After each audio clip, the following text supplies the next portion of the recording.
Halina't muli po nating pakinggan at panoorin ang mga video ng Mensahero ng Silangan. Dahil sa mga video pong ito, dito po natin masumpungan ang mga kasagutan sa atin pong mga matagal ng katanungan. Tara po, panoorin po natin.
Masayang bati mga Ophirians!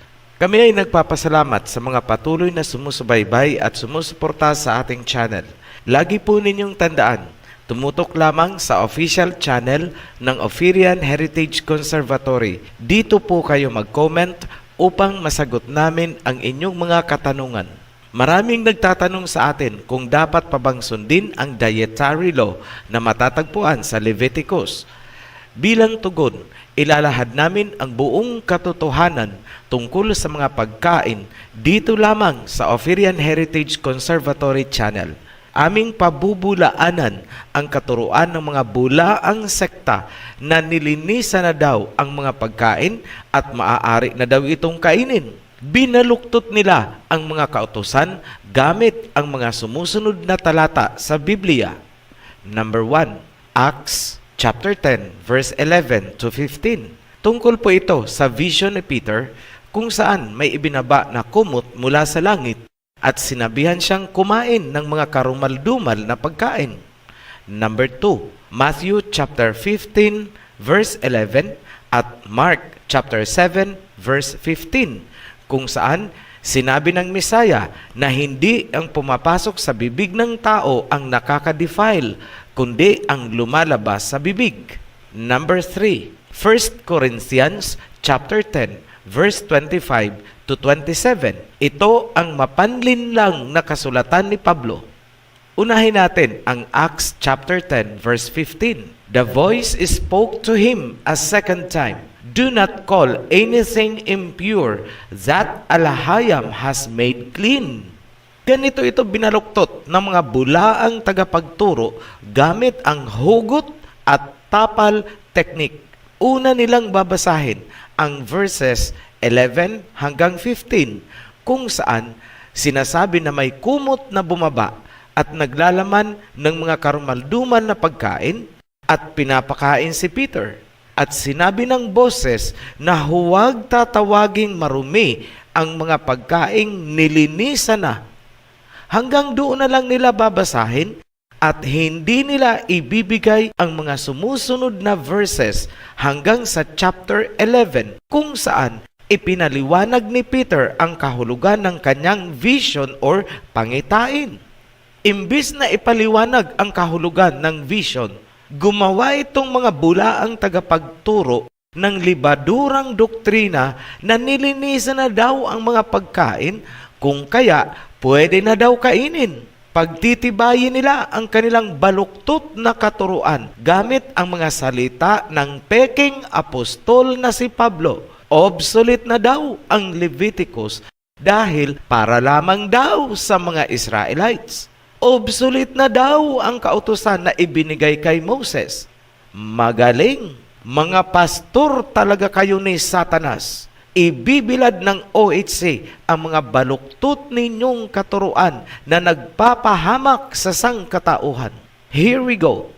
Acts chapter 10, verse 11 to 15.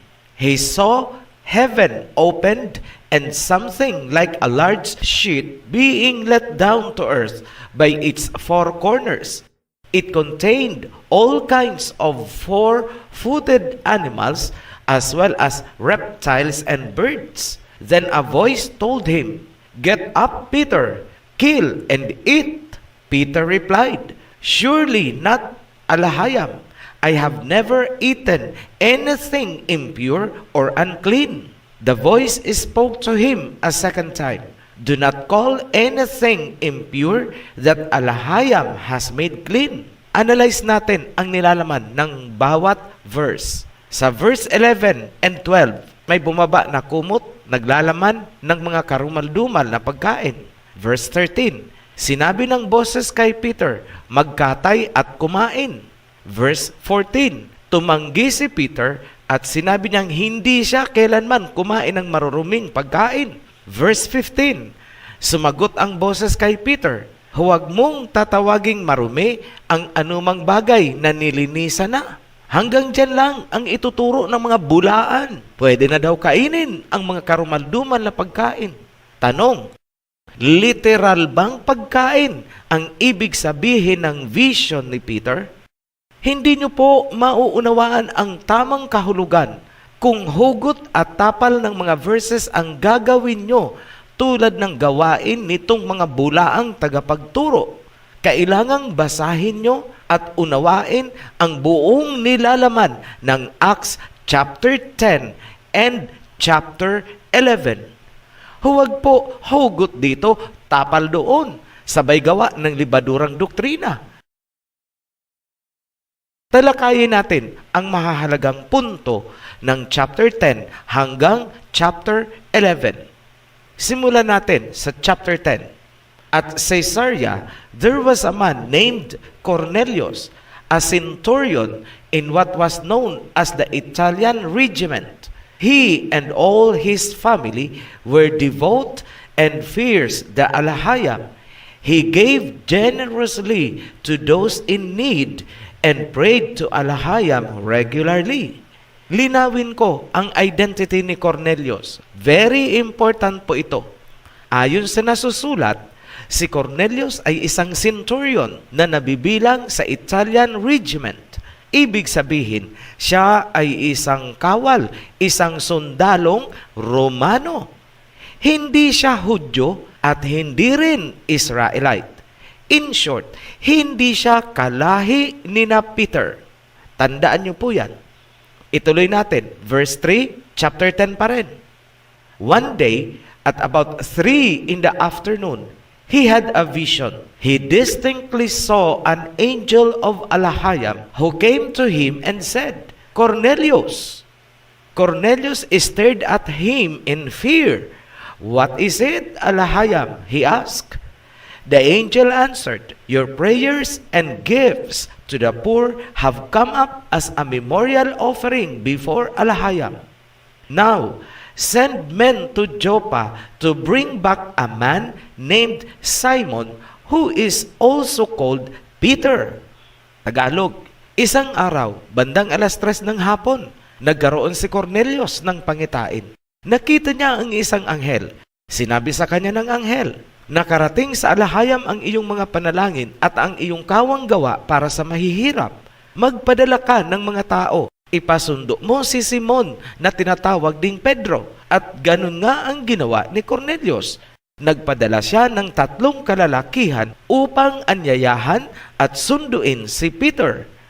Ito ang tanong, sasama ba kaya si Peter sa mga Romanong inutusan ni Cornelius? Pupunta kaya si Peter kay Cornelius na isang Romanong hintil? Huwag niyo pong kalilimutan na ayaw ng mga tunay na Hudyo ang makihalubilo sa hindi nila kalahi na hindi mga tuli, lalo pat Romanong hintil. At ito, inaanyayahan si Pedro ni Cornelius na nabibilang sa lahi na kanilang inaayawan. Dito pumasok ang vision para kay Peter kung saan may kumot na ibinababa, naglalaman ng mga karumal-dumal na hayop at ipinapakain sa kanya. Tinanggihan ito ni Pedro at sinabi niyang kailanman hindi siya kumain ng marurumi. Ngunit sinagot siya ng boses, huwag tatawaging marumi ang mga nilinisan na. Talakayin natin ang kahulugan ng vision. Verse 17, while Peter was wondering about the meaning of the vision, the men sent by Cornelius found out where Simon's house was and stopped at the gate. They called out, asking if Simon, who was known as Peter, was staying there. Tagalog, habang si Pedro ay nagmumuni-muni tungkol sa kahulugan ng kanyang pangitain, dumating ang mga tauhan na inutusan ni Cornelius para makipagkita, sunduin si Peter. Verse 19, while Peter was still thinking about the vision, the Spirit said to him, Simon, 3 men are looking for you. So get up and go down the stairs. Do not hesitate to go with them, for I have sent them. Tagalog, habang si Pedro ay patuloy na nag-iisip tungkol sa pangitain, nagsalita sa kanya ang Holy Spirit at sinabihan siya, Pedro, may 3 lalaki na naghahanap sa iyo. Bumangon ka at bumaba. Huwag kang mag-aatubili or magdadalawang isip na sumama sa kanila sapagkat ako ang may sugo sa kanila. Verse 21, Peter went down and said to the men, I am the one you're looking for. Why have you come? Tagalog, bumaba si Pedro at sinabi niya, ako ang inyong hinahanap. Bakit kayo naparito? Verse 22, the men replied, we have come from Cornelius the centurion. He is a righteous man who fears the Alahayam and is respected by all the Jewish people.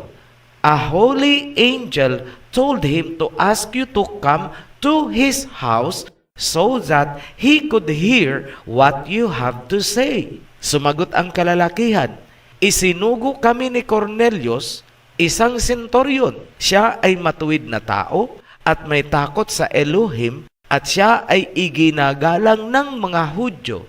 Sinabihan siya ng isang anghel na anyayahan ka sa kanyang tahanan upang mapakinggan ang iyong mga sasabihin. Tinanggap ni Peter ang kalalakihan bilang kanyang mga panauhin. Tuloy natin, verse 23. The next day, Peter started out with them, and some of the believers from Joppa went along. The following day, he arrived in Caesarea. Cornelius was expecting them and had called together his relatives and close friends. As Peter entered the house, Cornelius met him and fell at his feet in reverence. But Peter made him get up. Stand up, he said. I am only a man myself. Nang sumunod na araw, sinamahan si Peter ng ilang kasamahan mula sa kawan sa Joppa. Nang dumating si Peter sa Caesarea, ipinatawag ni Cornelius ang kanyang mga kamag-anak at malalapit na kaibigan. Narito na ang buod na kahulugan ng vision ni Peter. Verse 28, he said to them, you are well aware that it is against our law for a Jew to associate with or visit a Gentile. But Alahayam has shown me that I should not call anyone impure or unclean. So when I was sent for, I came without raising any objection. May I ask why you sent for me? Tagalog, nagsalita si Pedro at kanyang sinabi, alam naman ninyo na laban sa aming batas ng mga Hudyo ang makikihalubilo sa mga hintil. Ngunit ipinabatid sa akin ng Elohim na hindi ko dapat tawaging marumi o karumaldumal ang sinumang nalinisan na. Verse 30 hanggang 32. Isinalaysay ni Cornelius kung paanong nagpakita sa kanya ang anghel at binigyan siya ng instruction na ipasundo si Pedro. At sa verse 33, ganito ang sinabi ni Cornelius, So I sent for you immediately, and it was good of you to come. Now we are all here in the presence of Alahayam to listen to everything Yahawashai has commanded you to tell us. Tagalog, kung kaya ipinasundo kita at mabuti naman at nakarating ka. Ngayon, naririto kaming lahat sa piling ng Alahayam upang makinig at sumunod sa anumang ipag-uutos ni Yahawashai na sasabihin mo sa amin. Ituloy natin ang pag-analyze hanggang sa susunod na chapter. That is chapter 11. The apostles and the believers throughout Judea heard that the Gentiles also had received the word of Alahayam. So, when Peter went up to Jerusalem, the circumcised believers criticized him and said, "You went into the house of uncircumcised men and ate with them." Kumalat ang balita sa Judea na si Peter ay nakihalubilo at kumain kasama ng mga hintil, mga hindi tuli. Kung kaya, noong dumating si Peter sa Jerusalem, siya ay na-criticize. Labag kasi yun sa kanilang kautusan. Ngunit, ipinaliwanag ni Peter ang mga pangyayari. Ito ang walang kaduda-duda na kahulugan ng vision ayon mismo kay Peter. Acts chapter 11 verse 5 to 10. Isinalaysay ni Peter ang tungkol sa kanyang vision, yung blanket mula sa langit na may nakalagay na mga karumal-dumal na hayop at ipinapakain sa kanya. Kanya itong tinanggihan, ngunit sinabi sa kanya ng boses na huwag tatawaging marumi o karumal-dumal ang mga nilinisan na. Ituloy natin sa verse 11, Acts chapter 11, verse 11 to 12. Right then, 3 men who had been sent to me from Caesarea stopped at the house where I was staying. The Spirit told me to have no hesitation about going with them. Napakaliwanag po na ang kahulugan ng vision ni Peter ay tungkol sa mga lalaki na dumating mula kay Cornelius. Wala pong kaugnayan ang kanyang vision sa literal na pagkain, kundi sa mga kagaya ni na Cornelius. Contextually, ang kahulugan ng vision na ipinakita kay Peter ay tungkol sa mga hintil na gustong magpasakop na sa kalooban ng Ama. Wala pong sinabi si Peter na ang kahulugan ng kanyang vision ay tungkol sa literal na pagkain karumal-dumal. Huwag ninyong baluktutin. Tigilan na po ang pagbaluktot sa Acts chapter 10 upang patamain ang mga pahayahay ninyong doktrina. Huwag paluloko dyan sa mga bulaang pastor. Isunod natin ang isa pang binabaluktot na kasulatan upang patamain ang doktrinang lahat ay pwede nang kainin. Matatagpuan sa Matthew chapter 15 verse 11 at Mark chapter 7 verse 15. What goes into someone's mouth does not defile them, but what goes out of their mouth, that is what defiles them. Sa Mark 7 chapter 15, nothing outside a person can defile them by going into them. Rather, it is what comes out of a person that defiles them. Sinasabi na walang pumapasok sa bibig ang pwedeng maging dahilan ng pagkakadefile ng tao, kundi ang lumalabas sa bibig ng tao sa pamamagitan ng hugot dito, tapal doon technique na gawang ipakahulugan ng mga bulaang tagapagturo na ang tinutukoy ng Mesaya ay ang mga unclean food or karumal-dumal na pagkain. Taken out of context ang verse. Hugot, tapal. Basahin ninyo ang buong Matthew chapter 15 upang maunawaan na hindi ang mga karumal-dumal na pagkain ang tinutukoy ng Mesaya. Here we go. Verse 1. Then some Pharisees and teachers of the law came to Yahawashai from Jerusalem and asked, Why do your disciples break the tradition of the elders? They do not wash their hands before they eat. Tagalog, may mga Pariseyong lumapit sa Mesaya at nagtanong, bakit daw binali ng mga apostoles ang tradisyon ng mga nakatatanda dahil kumain sila na hindi naghugas ng kamay? Verse 10, Yahushua called the crowd to him and said, listen and understand. What goes into someone's mouth does not defile them, but what comes out of their mouth, that is what defiles them. Don't you see that whatever enters the mouth goes into the stomach and then out of the body? Tagalog, tinawag ni Mesaya Yahushua ang mga tao at ganito ang sinabi niya, makinig kayo na may pangunawa. Hindi ang pumapasok sa bibig ang nakakadumi, kundi ang lumalabas mula sa bibig. Ang anumang pumasok sa bibig ay tumutuloy sa tiyan at lumalabas sa katawan.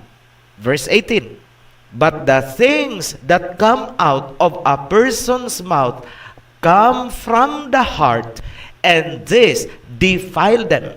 For out of the heart come evil thoughts, murder, adultery, sexual immorality, theft, false testimony, slander. These are what defile a person, but eating with unwashed hands does not defile them.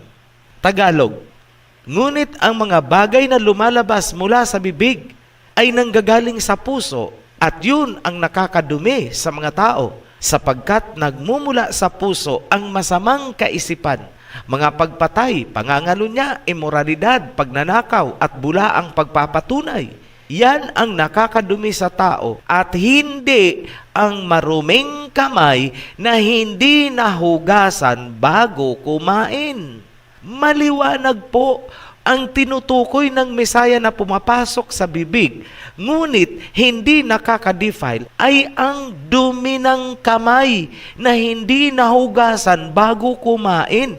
Hindi po ang unclean foods or karumalduman na pagkain ang sinasabi niya.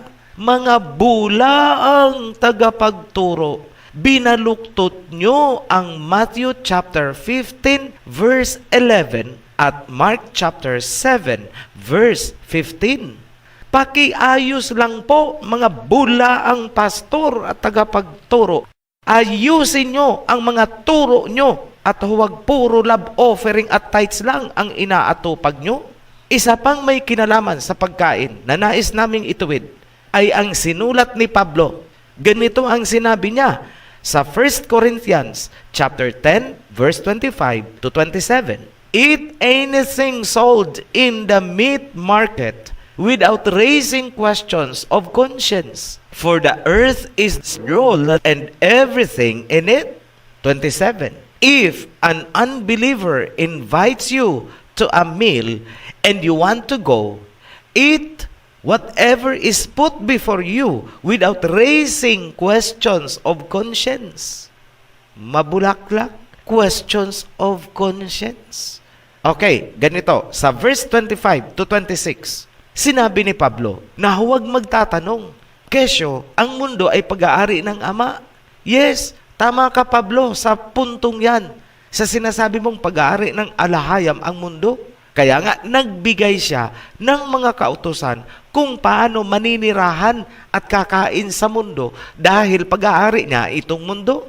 Ngunit, ang mali sa sinasabi mo, Pablo, ay ang pagsagasa mo sa ipinagbawal ng Ama. Kung ang Mesaya ay hindi sumasalungat sa sinabi ng Ama, aba, sino ka ba Pablo para baluktutin ang kautusan ng Ama na ibinigay kay Moses? Ang lakas ng loob nitong si Pablo na gawing yapi-yapi ang kautusan, pabulaklak na do not ask questions of conscience. Hindi naman po konsensya ang pinag-uusapan dyan eh. Ang law of alahayam ay straightforward. Huwag kang kakain ng ganito. Walang mga sinasabing konsensya. Umayos ka, Pablo, sa libadura mo. Sa verse 27, Sinasabi ni Pablo na kung kayo ay naimbitang kumain ng isang hindi kapananampalataya, kumain daw kayo ng hindi nagtatanong. Ganyan ba ang sinabi ng Ama?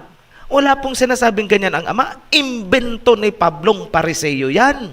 Sa hindi nakakaalam, si Pablo ay Pariseo. Mababasa nyo yan sa Acts chapter 23 verse 6. Wala ba kayong napapansin? Propaganda ito ni Pablo upang kalabanin ang kultura o heritage of Jacob's Israel.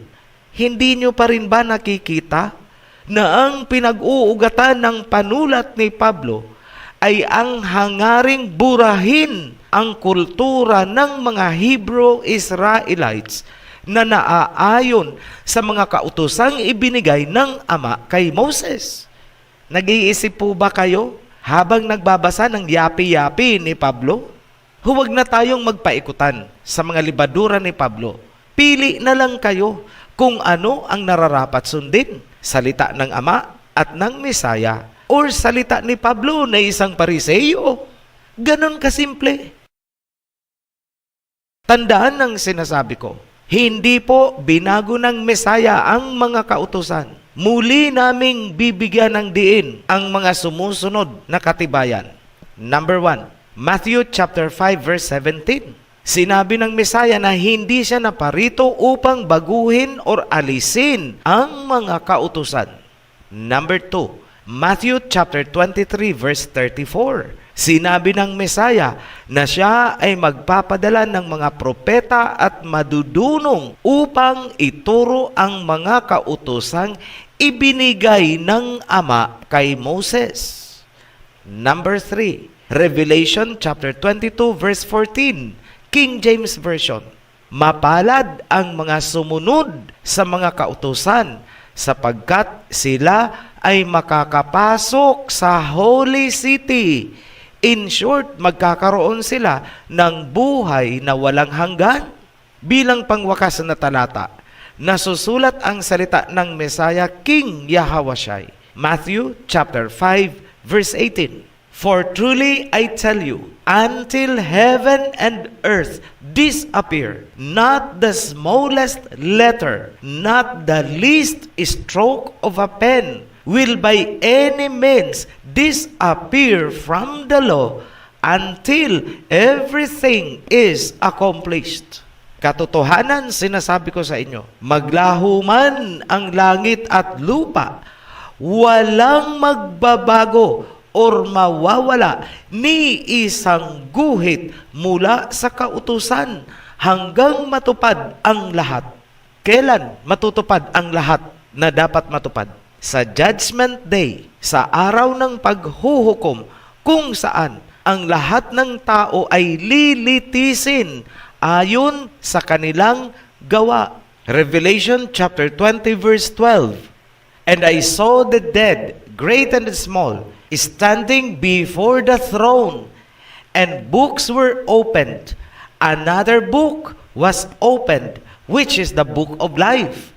The dead were judged according to what they had done, as recorded in the books. Sasalungatin nyo na naman ito, mga save by grace and faith alone? Di nyo po ito pwedeng salungatin. Dahil malinaw ang sinasabi dito na tayo ay lilitisin, huhusgahan ayon sa ating mga gawa. Hindi po ayon sa faith and grace ninyo. Magkaintindihan tayo, magkalinawan tayo, mga bula ang tagapagturo. Hindi na kayo nahiya. Ano sa palagay nyo ang tanging pwedeng gamitin upang litisin ang gawa ng sangkatauhan? Walang iba, kundi ang mga kautusan. Yan ang panahon kung kailan matutupad ang lahat na sinasabi.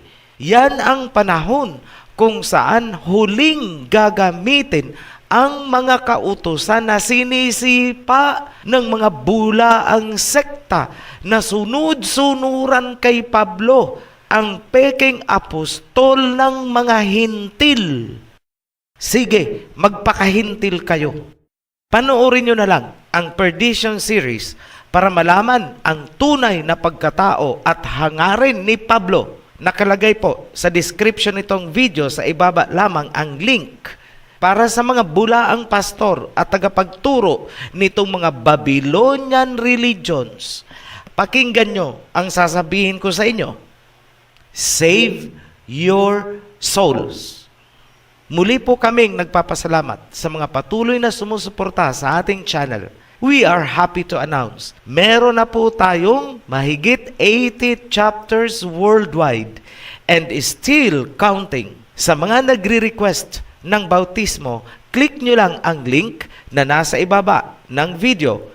Pumasok sa Joshua Group on Facebook para po kayo ay matulungan. Sa mga newly baptized, welcome to the covenant. Sa new subscribers, huwag pong kalimutang unahin panuorin ang The Guide. Nasa description din po nitong video sa ibaba lamang ang link ng The Guide. Maraming salamat po sa patuloy na pagsusubaybay at suporta. Be blessed. Shalom. Maraming salamat po sa inyong pakikinig at panonood ng video ito. At kung kayo po ay may natutunan, paki-like and share na rin po. At nasa baba po ang ating link para po sa inyong mga komento. Salamat po.